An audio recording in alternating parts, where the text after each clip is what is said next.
males, females, sports, um, music, entertainment, a little bit of everything.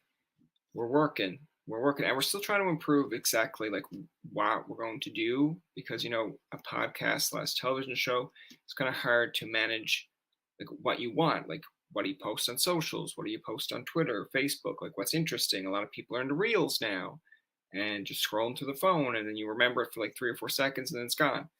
I don't want that. That's not the type of thing that I want to be known for. Is someone like, oh yeah, I seen that reel the other day, but I don't know what his name is, blah blah blah. No, we want a bit of longevity here. Um, all that being said, I hope you enjoy this episode. You can see the episode in full on the TobinTonight.com. But for reasons, we brought it down to 28 minutes. So we hope you enjoy it. The conversation that we're about to have with Jodie Sweentin, otherwise known as Stephanie Tanner from Full House and Fuller House. And just go ahead and enjoy it. We also talk a little bit about Bob Saget, which I think is interesting. It's sad that he's gone, but it's great that we get to have these conversations and find out what other people thought of Bob. So there you go. 3, 2, 1, intro.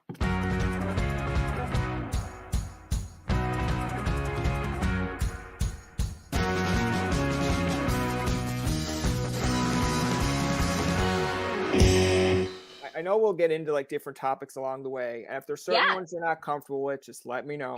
But absolutely. I do want to start off with Bob, just because this is something that, like, for people who know Bob, like yourself or Stamos. Now, I kind of mentioned it to Stamos. Stamos said I was overthinking it, but at the end of the episode, Bob asked me, he's like, "What's your plans for the day?" And I was just like, "Podcast's done, buddy. Like, you don't have to be friendly anymore. Like, you can just say like bye." And then I was like, "Oh, I'm gonna probably play some like PlayStation." And he was like, "Oh, that's really nice." I'm like, okay, he knows. Like, I have a disability, but I'm not like 5 years old. But he was like treating me like, "That's nice, Bryan. Like, you enjoy playing that NHL game."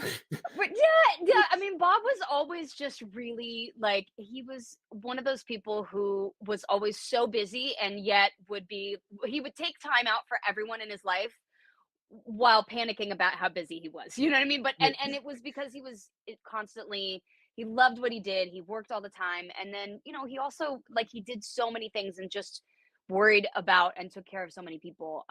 He was a really good dude. I miss him for sure. Yeah, I think what struck me, okay, whatever way you want to word it, but like when I seen that he passed, I get it's weird because like, you'll go back and you'll see stuff on Instagram now, which I'm glad that you have this stuff. Like, you'll see like, here's what it was like growing up in the 80s. And like, if you show me that when I'm like 10 or 12, I have 2 older brothers. I'm like, wow, look at these losers growing up in the 80s. And now I look at it and I'm that loser because there's kids out there now that are like, for sure, look at the 90s. And I'm just like, shut up. Right. Like the 80s were so much better. Right. Yeah, exactly. I have kids and it's a trip.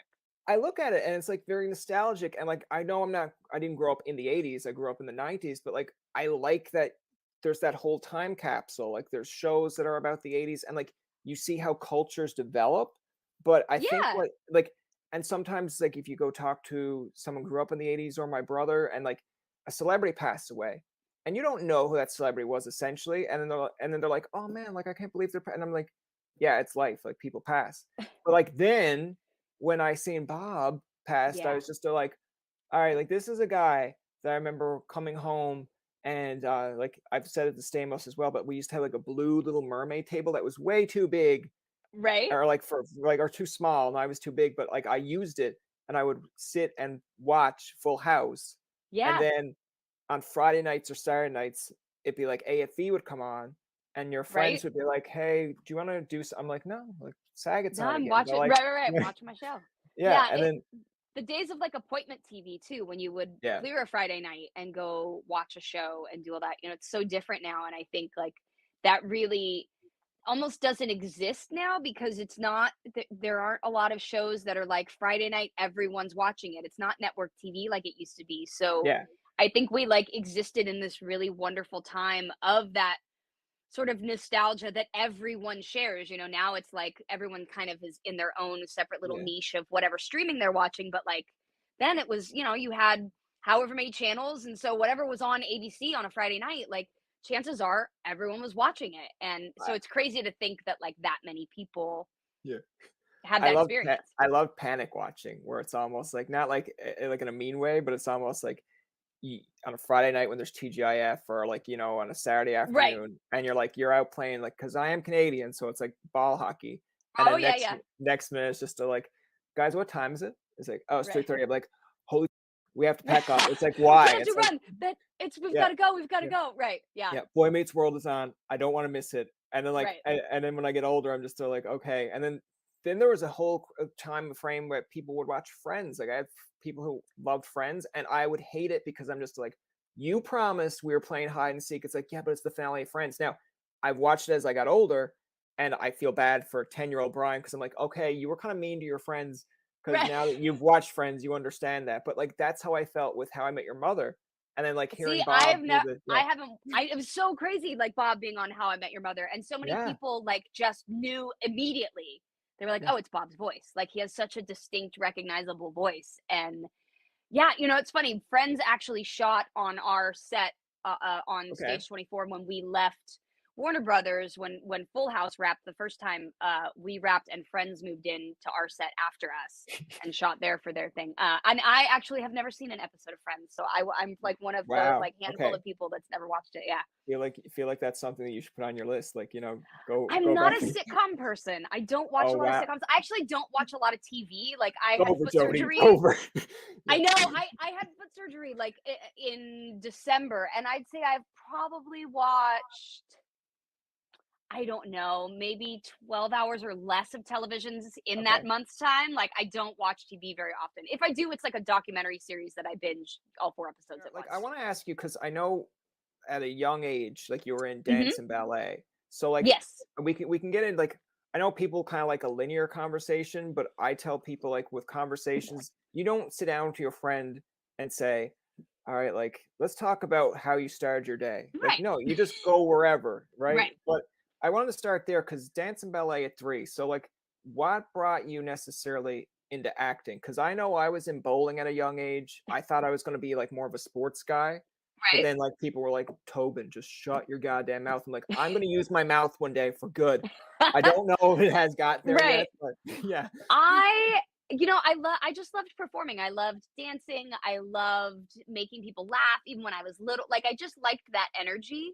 Yeah. And so, you know, as a little kid at like 3 or 4, I wanted to dance and take tap and do all these things. And my mom saw how much I enjoyed performing and that I really wanted to do more. And I wanted to, I was like, I want to be on TV. I want to do those things. And, you know, my parents weren't connected to the business. They didn't think anything of it. So it just sort of it was like a real snowball effect in that it started as like something very small and then like a little bit here and there and some print ads and then a couple commercials and then Yeah. it was, you know, and then the ball just kept rolling and it's kind of continued ever since. So like yeah, like when you mentioned of course, like, with anything, you get a ball rolling, you start small and then you get bigger and bigger. But like when you first landed, say Full House, Hmm. and then you've seen it go into I think it's like I believe it's 7 or 8 seasons. Eight But like seasons, yeah. so like do you at that point, like I know it's still young, but when you look back now, we're like I guess when you first got the role, you're kind of like, great, like I got a gig, I got a job. But I like didn't even you know, I never auditioned for Full House. I oh had okay. done a guest appearance on another show that was by the same producers, and they had Full House in development at the time. Okay. And so I never auditioned for the show, and I just kind of wound up doing it. I was barely 5. So for me, like, it wasn't really a lot of thought. It was just, I enjoy doing this right now. Like, this is the, you know, I wasn't like, ah, my career or that, Yeah. you know, it was like, this is fun. I love 5-year-olds performing. 5-year-old walking into the room. All right, guys, this is where I see my career going. They're like, you're 5, Right. relax. Right. So, you know, it wasn't quite like that, but you know, I think as the show grew over the years and it became, you know, where it was like I like going to the mall, everybody would recognize me, things like that. That's when it was like, oh yeah, this is kind of a big deal. Because again, for me, I went to public school. I would go to school in the morning and then I'd go to work in the afternoon just because where we lived and driving back and forth with traffic and everything. And I was really grateful for that because it meant that I sort of got to have like a normal experience in some ways of just a regular outside of LA Hollywood life of just a normal elementary school kid.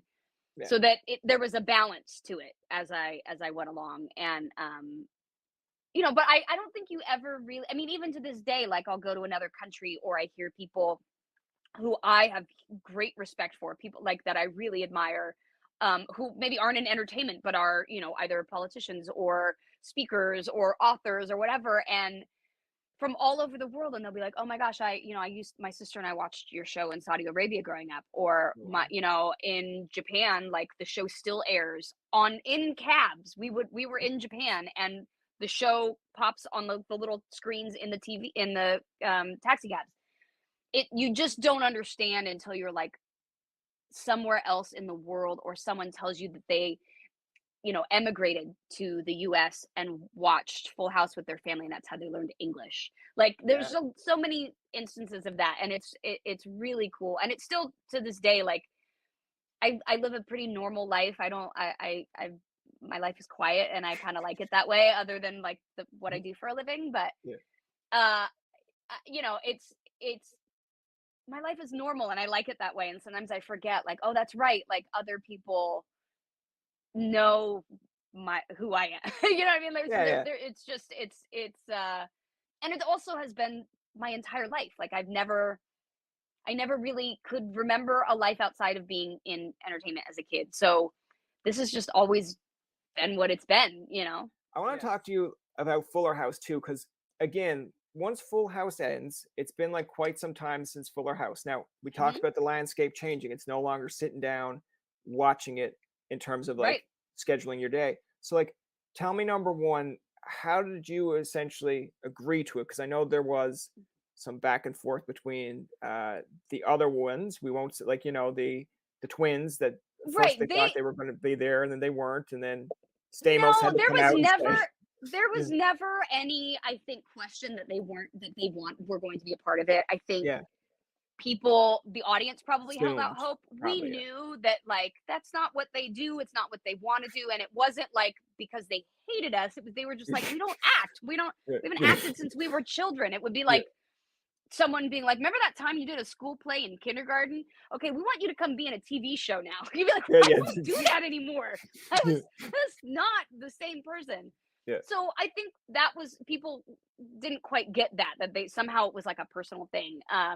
And it never was. But yeah, I was actually in it from the beginning. Candace, Andrea, and myself, along with John Stamos and Jeff Franklin, the producer, executive producer and creator, and a couple other producers, we were going in and pitching it to Okay, ABC Family and Hulu and all these different networks. And it was funny because we knew that there was an audience for it, and people were like, "Well, I don't know." It was, and of course, years before reboots were a thing, yeah, we were pitching it. So it took, a couple of years before the show was even on. And then we were still one of the first like successful reboot shows. So yeah, in the days of pitching this, people were like, I think people want to go back and watch the same show over again. And we were like, I think they might. yeah. If only they Turns out knew. we were right. Yeah. Right. And so once we went and did all of these pitches, and one of the pitches we had, I think it may have been at Nickelodeon, and I was working like a regular job at the time. I was like, look, bills got to be paid. I got kids, like life. And I kind of moved on. And, I was like, fine, I'll keep pitching this. I'll, see where it goes. It was one of those, like, who knows what's going to happen. Yeah. And there was this pitch to Nickelodeon. I couldn't leave my regular job that day. Some insanity happened and I had to stay. Candace and Andrea, I think, went to the old Nickelodeon building, on like one's in Burbank and one's in Santa Monica. So like totally Okay. opposite sides of LA. John couldn't make, like, it was the worst pit, like just all the wheels fell off on Yeah. this pitch at Nickelodeon, I guess. And then a couple months later, one of the executives that had been at Nickelodeon and heard that pitch and heard the idea had wound up moving over to Netflix, Okay. and I want to say Brian Grazer. I might be wrong on the last name. I feel really bad.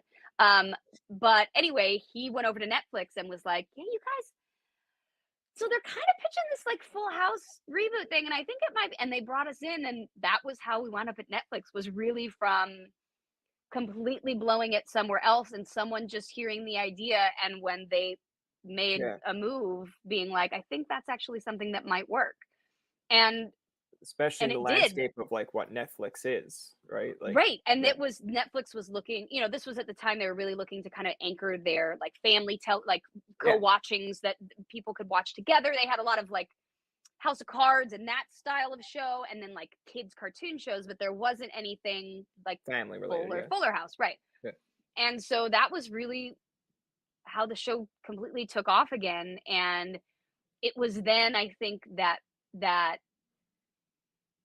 people finally realized, like, just how popular the show was and was continuing to be, and even with with Fuller House and what it was, and we were one of the first reboot shows that kind of did it a little bit differently, that followed some of the same characters and brought them back, yeah. and it was I think really well done, and it's something I was really proud of.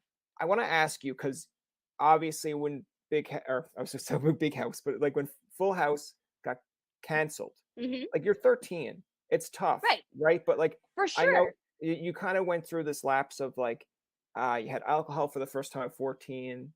I you know I Yeah, It's interesting because we were kind of talking about it too earlier, and like yeah, all of those stupid things that we do as kids, and for those of us who have more of an issue or a predisposition to addiction or all of those yeah, things, we start doing those stupid things in like high school, and most of the time it kind of sorts itself out. But for me, it took a lot of my 20s to really figure that out, and yeah, again, it goes back to that figuring out who I was outside of the character I played, yeah, outside of the attention that I got. And so, for a long time, I think I just didn't quite know who that person was. And so it was like, sure, whatever you've got, I'll try to figure out yeah, who I am.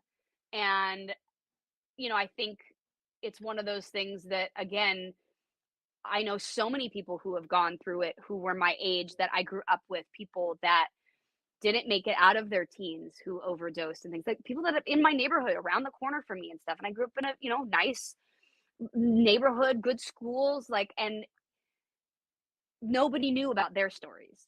yeah, Nobody focused on their attention. And so I think what my thing always was, with the reason I have always decided to be open about my issues with addiction and alcoholism and things, was that we tend to think that it doesn't happen everywhere, that not everyone yeah, is affected by this, and that it's just, oh, those fucked up kid stars or people in that business, or that, and you're like, no, it's your neighbor, it's the kid around the corner, it's everyone. And when we share those stories, suddenly the families of those people don't feel like they have something to be ashamed of, that it's a failing on their part, that either the person who is struggling with addiction isn't weak or wrong or bad, yeah. that sharing the stories about what I've been through and getting sober, and like all of the really hard things that I had to deal with, I think it's never, I've never heard someone, I've never regretted sharing it, because I've always had someone come up to me and say that it was really important, or made them think, or helped someone that they loved or themselves. And so I'm like, what, as scary as it might be, and as much as I might hate bringing up the past or talking about like who I Yeah. was, I know that being open and honest and just real about the shit that we all go through is the point of it There was all, a point in time that I remember like reading, and again, you're still young, but like you're still like you're in school, so now you got the phone and you're Right. scrolling through stuff. But I remember there's times where it's like Full House star like Jodie Sweentin is like blah blah blah, and I'm just like, man, like I was just like, I felt like it was about to go spiral of the way where it's like I'm gonna wind up one day reading that she's no longer with us because it's taken control. I know Right. I mean, you there laugh was at it now, no, but at the time you were like, oh right. I god, mean, look, it was at the time, it was I mean, whenever you're in the middle of addiction, it feels hopeless because it's like a self-fulfilling prophecy, that you think you're a piece of shit, so you do things that That make you a piece of that shit. that make you a piece of shit because you don't have any self-esteem or self-respect, and then you want to have those things but you don't, and then you look at what you did and you feel bad, and then that shame Yeah. it keeps you back, and you're just like, Yeah. how do you get out of that? And so many people don't make it out of that because it feels insurmountable. And I just always I know so many people who have made it through addiction, and I know so many people who have not. So many people who have had opportunity and education and family and haven't made it, and those who have had to struggle and fight, tooth and nail by themselves, and they have. Yeah. There's no rhyme or reason to what it looks like on the outside. But I am so grateful for all of those things, because once I had like gone through all of that shit, and kind of like my 20s were just messy. Yeah. But now also I'm really great at laughing at myself, and thank God, because I've self-deprecating sense of humor. It's like, Yeah. if I can't laugh about it, then like what's the point? Yeah. So it's kind of like having opening yourself up then. exactly, it's like, if I can laugh at something that at the moment was awful, like, Yeah. then I've succeeded, right? That's success, is being able to look at the thing that you thought was going to kill you and go like, I can laugh at you now.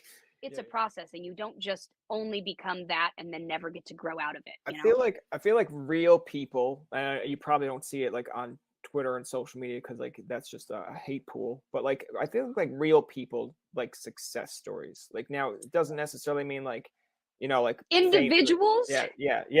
people as individuals are phenomenal. Yeah. Groups of human beings are atrocious. It's usually like there's like a tipping point where you go like, this is a great this, and then it gets bigger and you go, oh no, now we're going towards all the awful shit. But that, like, the hordes of people online, it's that instant gratification of like, I want the shade in for it. I want to see somebody, I want to see somebody I don't like have something bad happen.